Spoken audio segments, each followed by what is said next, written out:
whole process started 2 years ago when Midway came to us and asked us to do Spy Hunter. Of course, we were thrilled to do it because it was such a big title and had such a good following from way back when. So at the time, for us and our company, it was the hit game. It was the game to be on. And the greatest strength of the Spy Hunter team was they had incredible creativity and a real passion for innovating, coming up with new gameplay mechanics and new ideas. Just having the creativity alone is a huge challenge in this business, but to have it and then to be able to harness it. The normal way a track was designed, that would normally start with our concept artist or designer laying out the track on paper. Pencil and paper is where it all started.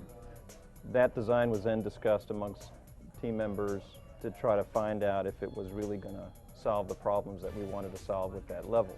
And every level has a different mission. It goes from the artist into a software program, and then it gets basically handled by the engineers on the team who are responsible to get the artwork up on the screen and running fast. Based on the original, we knew the car was a big thing, so it had to be hot. And we spent 2 months designing this car. And we went through, I don't know how many designs, probably 100, based on, what made a car sexy.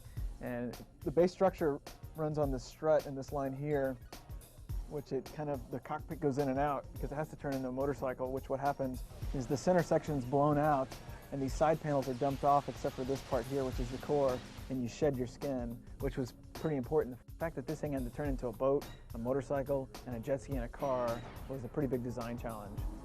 It's a G6155 Interceptor. The car handles realistically, like video game realistically, and given that you have to shoot, you're driving and shooting, I think we dialed the physics of the car in right on where you can power slide. We've worked on games again in the past, and everybody constantly works on the car to the end of the game. This thing was finished and no one said a thing about it. I mean, everybody loved the car, and it's like we almost had to bring the game up to the car's level.